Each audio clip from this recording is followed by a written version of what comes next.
السلام علیکم ورحمۃ اللہ۔ عاشقان رسول زندگی گناہوں اور خطاؤں کا ایک سفر ہے جہاں انسان خود کو خطاوار محسوس کرتا ہے، لیکن اس امید کا ایک ہی روشن چراغ ہے، وہ ذات جو رافع بھی ہے، نافع بھی ہے اور شافع محشر بھی۔ آج کے کلام رضا میں ہم اسی نسبت اور شفاعت کی تڑپ کو سمجھنے کی کوشش کریں گے۔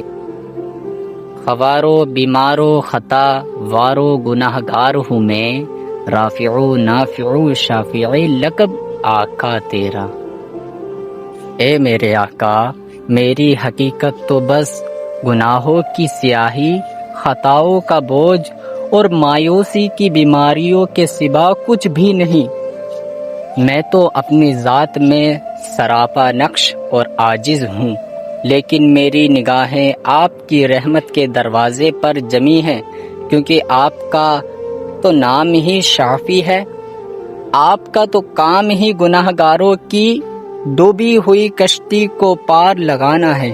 اے میرے کریم آقا، میں آنسوؤں کا نذرانہ لیے آپ کے در پر پڑا ہوں، کیونکہ میرے گناہوں کو مٹا کر مجھے اپنے دامن کرم میں چھپانے والا آپ کے سوا اور ہے ہی کون؟ النبی اولی بالمؤمنین من انفسہم، یہ نبی مسلمانوں کا ان کی جان سے بھی زیادہ مالک۔ حضرت ابو ہریرہ رضی اللہ عنہ بیان کرتے ہیں کہ نبی اکرم صلی اللہ علیہ وسلم نے ارشاد فرمایا، کوئی مومن ایسا نہیں جس کا میں دنیا اور آخرت میں سب سے زیادہ حقدار آقا نہ ہوں۔ تو دوستو، آج ہم نے یہ ثابت کیا کہ اعلیٰ حضرت کا یہ کلام کوئی معمولی الفاظ نہیں، بلکہ قرآن پاک کی آیت اور حضور صلی اللہ علیہ وسلم کی صحیح حدیث کی عین ترجمانی ہے۔ جب ہم اس کلام کو پڑھتے ہیں تو در حقیقت ہم قرآن و سنت کی حقیقت کو اپنے دل میں اتار رہے ہوتے ہیں۔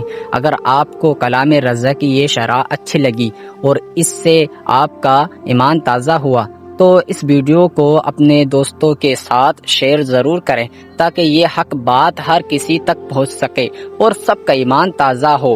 اور ہاں، ہمارے چینل محمد نادر در گدائے رضا کو سبسکرائب ضرور کر لیں، تاکہ ایسی ہی ایمان افروز ویڈیو آپ تک پہنچتی رہے۔ مدینہ مدینہ۔